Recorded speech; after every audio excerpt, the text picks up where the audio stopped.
and she was placed in this shack in the woods somewhere in Mexico, tied up and left, and that's why she was gone for 5 weeks. She managed to free herself, cut the ropes on a jagged can or something like that, and freed herself and then reappeared. But interestingly, Sister Amy's clothes were in just immaculate shape for someone having been tied up in a shed for so long. And so people began to suspect that maybe Sister Amy had not been kidnapped, and in fact, she had not been kidnapped. Sister Amy had an affair with Kenneth Ormiston, who was a married man, by the way. One of God's generals, you see. William Branham, another one of the great God's generals. He was the father of the post-World War II healing revival movement. He held that only those who accepted his teachings would be saved. So if you disagreed with William Branham, then you would die and go to hell. He prophesied that all of the world's denominations would be consumed by the Roman Catholic-controlled World Council of Churches, and he said this would happen just before the rapture and the destruction of the world, which he prophesied would happen in the year 1977. Well, we're a few years past the year 1977, and guess what didn't happen? He denounced the Trinity as a demonic doctrine, saying, and I quote, "Trinitarianism is of the devil, thus saith the Lord."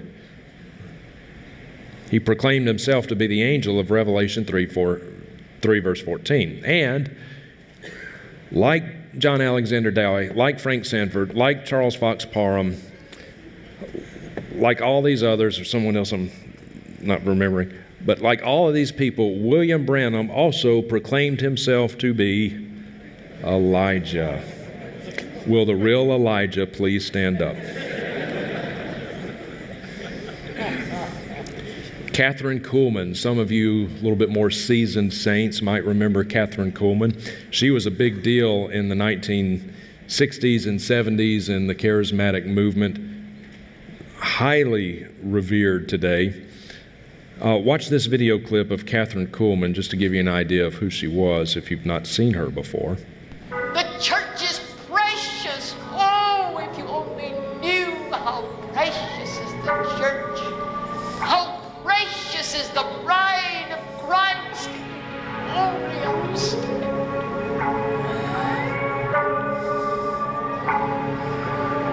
How precious is the bride of Christ. It's the Father's gift to His Son. You can't love without giving, can you? The greatest gift that was possible for Him to give. Ye shall receive power.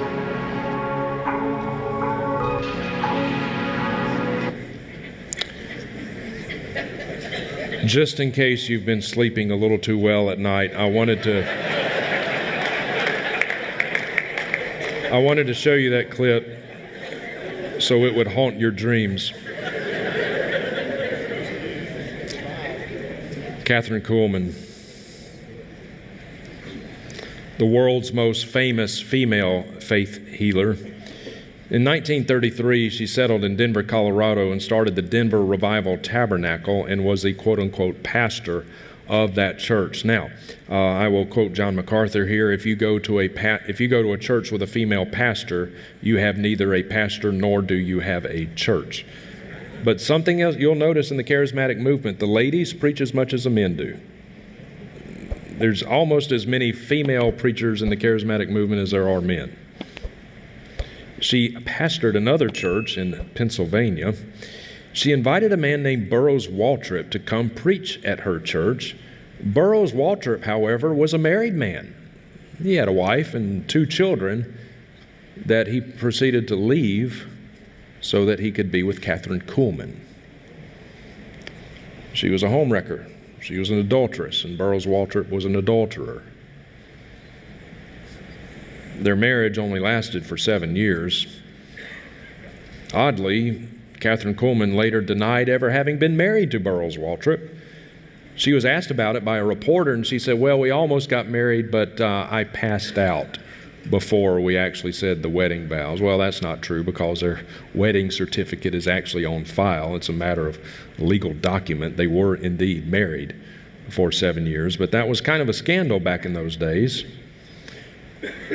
So, I mean, you go through these people, dear friends, you see how many of these God's generals were charlatans, heretics, con artists, and most of them were sexually immoral. Most were sexually immoral. Now, I can already hear the objection. Well, you've got sexual immorality in your own reform camp. Yep, we sure do. Tragically, we do. But there's two main differences. One, in our camps, we're not making the claim that God is speaking to us about minute details in other people's lives. Just in the last year or so, we've had some massive charismatic preachers, enormous popularity, fall sexually. Robert Morris, Mike Bickle of IHOP were discovered that they were sexual predators. And the thing is, here's my question. Charismatics claim that God speaks to them, gives them words of knowledge, divine revelation knowledge about minute details in the lives of people around them. And yet God never bothered to give any of them a heads up about what Mike Bickle was doing, about what Robert Morris was doing. And Michael Brown, two of the more respected names in the charismatic movement, they sang the praises of both Mike Bickle and Robert Morris.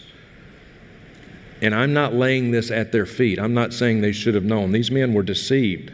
But here's the problem. In their theology, God talks to them all the time.